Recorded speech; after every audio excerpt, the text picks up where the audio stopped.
Today we're going to be talking about how we use data in order to improve your speed and really get the fastest, most immediate result as possible. And really the big way that we're doing that is combining GPS, which is what I'll go into a little bit more. We just recently partnered up with McLloyd, as well as using Freelapse, which is a sensor-based system. So you can see here I have two cones that are set up. And this video is really going to be for somebody that is looking to get more in depth into the analysis side. Maybe a coach, maybe somebody that is really into helping themselves improve their speed and what ends up being, the most effective way to do so. Maybe if you want to learn a little bit more about what we do and how we help athletes in improving their speed, I'm going to go really in depth into my information here today. I will maybe show a little bit of some of the things that we could do within just the McLloyd system in general. I just recently started working with them, so right now I'm still uploading a lot of stuff. I'm still working to be able to figure out how to properly utilize it, but I have gotten a few sessions myself, so I am able to at least understand some of the main things that are beneficial in helping within my training. We can see here with the Freelap, I started off running a few sessions. I just did this right out in front of my street here, so I could probably get better times if I was running on a track, but ended up getting 0.95 split, getting a 21:52 on that. And so really what we're looking at here is how much time did it take me to go from this cone here to this cone here based off a little sensor that I use. Now with the GPS, and you can see I'm kind of wearing the GPS here, and this basically just comes on here and I have this little sensor on the back. A lot of you guys have probably seen something like this before. We're able to get a lot of data about how I was able to generate force, which is I think really cool to be able to understand what are some things that we could do moving forward. So this was the 0.95. On this, it's saying the max speed was 21.2. Gets a little bit more in depth into how I was generating force and the horizontal force, just a lot of interesting information. I'll get a little bit more in depth into it as we go along. So first, I want to be able to kind of establish that this here on the right is going to be the 107, right? I want to say it was, 107 here time. So that was 1911. The main thing that we want to be able to just see is like, how can we go from 19 miles an hour to 21 miles an hour, and some of the things that I was kind of looking at, even with the 101 and the 1 second, I'll get a little bit into some of those things as well. And the idea is really utilizing this data and the information to help in the progress, because going back to this, let me just go into a new tab. When I first got this, and I will say I've been kind of rehabbing some injuries and getting back into sprinting myself. It's been great to be able to see some of this stuff, and it is a great motivator where it's like, man, I need to get faster. You start to see some of this stuff, you're like, dang, I can't be teaching speed if I'm running 20 miles an hour, right? So here's one where this was, April 13th. Today's the 24th when I'm making this video. So you can see max at 20 miles an hour. This is where I'm not necessarily a huge, fan of when dots like this, where it seems like it's a little bit off, but we want to be able to really take the data and utilize it the best we can to understand how we can make differences within the training. So we see 20 miles an hour here, but we can also see the force. Okay, we'll kind of compare this. I'll go back and forth between the two here. So we see 5. This is when I went 21:23 today on this. So 5 newtons in comparison to 4 in newtons per kilogram, right? So this is newtons per kilogram of my body weight is essentially how they break it up. I mean, I can go down to this thing here and it gives us a little bit better understanding. So just like newtons is 280 on the one where I was running 20 in comparison to 360 here in terms of force into the ground. And then you can see obviously power as well, where those numbers are at. And it's beneficial obviously to see this, and now we could say, okay, what do I need to work on? How can I improve? And I know for me personally, a big thing, and I like the data, I think the data is definitely effective, but I also like being able to use the video. So going to the video and being able to see some of the key differentiators in terms of the ability to, one, strike the ground, another, increase leg cycle, and also maximize distance per step. Here again on the right is going to be when I ran the 107. And when I first started, when I looked at it, I just didn't love the distance per step that I felt like I was getting. That's 4 steps, 4.5 steps right there. And additionally, I didn't love my arm swing, the ability to pick up distance per step. These were all things that I was looking at and considering to improve as we're moving forward. We could definitely see an improvement with my hand getting behind my hip. So I really wanted to be able to improve on that particular thing. I didn't feel like I was getting enough range with my arm going back. And so really working on being able to get more extension. And this is the same day I was just working on bringing my arm back. It wasn't like I was doing anything crazy complex. It was just being able to really identify that and start to see it, and then obviously want to be able to get the results. Also at this same particular time, and I know you can't see it great from this view, but there's not a great separation between my elbows, right? I'd like to be able to get better separation here. Well, I mean, the separation on when I ran 21, definitely better than when I ran the 20. And a lot of it ends up being timing. How are we able to coordinate the ability to strike the ground ends up being, and generating force into the ground ends up being, how well am I able to stabilize and utilize my pelvis and my upper body and my torso when my foot is striking the ground. So when we're looking at this and we're seeing things like the 5 newtons kilograms of force, 11.42, and comparing that to the earlier run, 7 and 3, what ends up being clear is, and we can see exactly what this ends up being, maximal force output in the horizontal direction corresponds to the initial push of the athlete onto the ground. And then here we see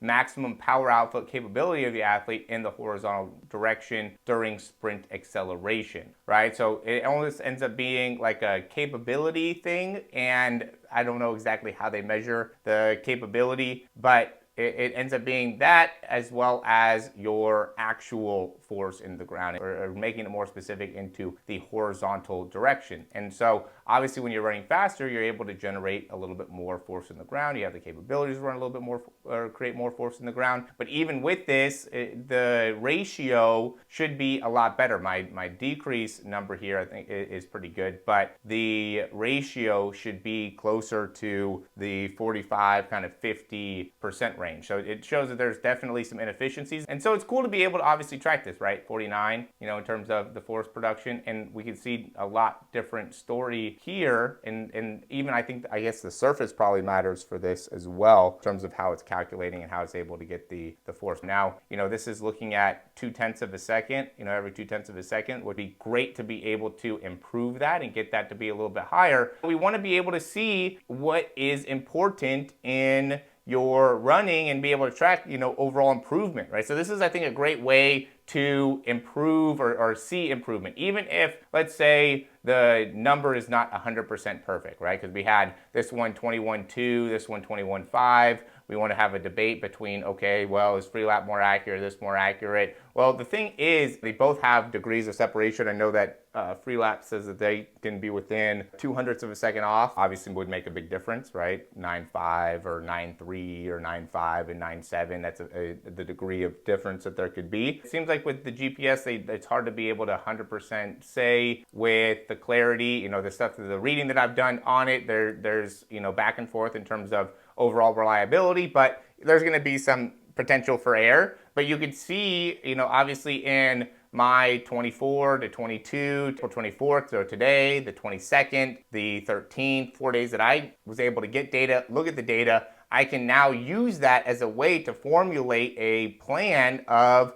what it is that I need to do. How can I get better overall as a athlete? And from a coach perspective, what is it that we need to focus on? Now, for me, what I really wanted to be able to do is improve my ability to get into a better range of motion. So what we see here is my ability, even within these steps, to improve some of these angles, right? So the closer to 45 back here is better. Getting closer to 90 would be better here, right? Obviously on this one on the right, I'm still kind of warming up. I'm still getting my timing, but that ended up being a big thing is, one, I want to be able to see how, when my foot comes off the ground, what are these angles? Okay, so 9 degrees. And this is something that's actually available with McLloyd as well, which I'm really excited to be able to utilize a little bit more. We just are still having, I guess, some difficulties. And this is all one thing. So, you know, you get this information, you also get sprint analysis, you get your own profile. So over a period of time, you can see like all these times that I've run. I could also get more in depth into all the different sprint profiles. So we'll real quickly see all the people that I have trained and worked with, and be able to get more information on really everybody here. So we can see their force production. We're looking at their velocity, right? 21s, 16. I've been starting to use a lot of this data, trying to understand, you know, how well does it work, and just being able to utilize it within the training, right? See where people at with their speed, and therefore make adjustments accordingly. And this is something I really want to be able to utilize a lot more within my speed program, because I see people that are improving with a lot of the times, a lot of the foot contacts, a lot of things like that, but really getting specific into the numbers, the data, like let's say starting at 16 miles an hour or 17 or 18, how can we improve based off of the angles, based off of the video analysis? So it's really a combination of GPS, video analysis, times analysis, because you know, here I could use the free lap system, which is obviously a great timing system, but there's just a lot of investment that I obviously put into being able to help people improve within their speed, but it's hard for everybody to be able to get all that stuff. The free lap is kind of expensive. The GPS, you know, really gives you a lot of data. There's a lot of things that you can do. To me, you know, adding this GPS is going to be a huge benefit for so many people, because you can see how many steps you're taking, how much distance you're covering, and again, you could also get into the video analysis. Again, we're still trying to get this 100% figured out, but it gives you a lot of information into ground contact, 10-yard speed, 10-yard time. And so once we can figure this out more, it will give me more information about some of these angles, peak flexion, peak extension, when does all this stuff happen, to then make it so now I can really create a great plan and being able to improve. Because, you know, another thing that I was looking at here is, and another important thing that we want to be able to improve is at the time that my knee is under my hip, I really want to be able to get my foot into a good position here. Right? So you can see when I'm here, there's a big difference in the angle, because I'm basically at the same point, right? My knee's underneath my hip. We can maybe even say that could be a better time period right there. You know, one of these two is essentially when my knee's behind my hip. Okay, so this one might be a little bit more accurate. Look at the angle here. So the better I can get my foot up behind my hip, the better off I'm going to be within my sprinting. Right, so really the closer to, again, like that almost 45-degree angle, right? So if I can get more of that, you know, maybe even into like a 40, 35-degree angle, now that gives me a good understanding of how much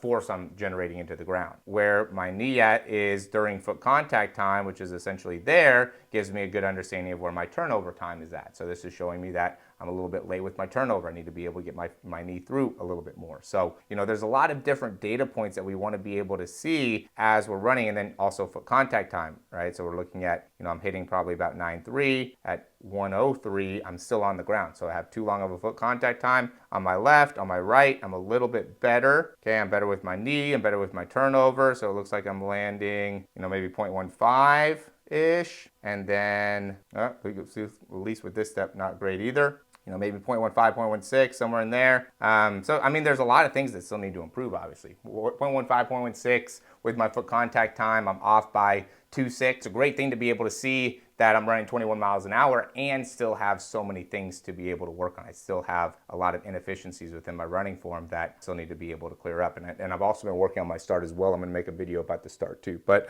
yeah, I just wanted to start off and really show the partnership that we have with McLloyd. I'm really grateful to be able to have this partnership and build this partnership. I think there's a lot of great things we're gonna be able to do with people in person, as well as people that are working with us from all over the world, different states, different countries, everything like that. So everybody that has signed up and is already going to be getting these, you know, these will be coming to you probably beginning to, you know, middle of next week. Look in the mail for those. And if you guys are looking into, you know, getting on the speed program or interested in joining the speed program, I think now is a great time. We're getting very specific into the data, And yeah, I think that there's a lot of excellent things that you're going to be able to get out of using something like a GPS, not only when you are training, but also even when you're on the field. This is something that I recommend everybody to use. Again, not only when you're just doing 10-yard flies, but use it when you are playing soccer, football, basketball, whatever, so we could really see how much you're accelerating, how well you're stopping, how well you're able to do really everything when it comes to your overall athleticism and overall performance. So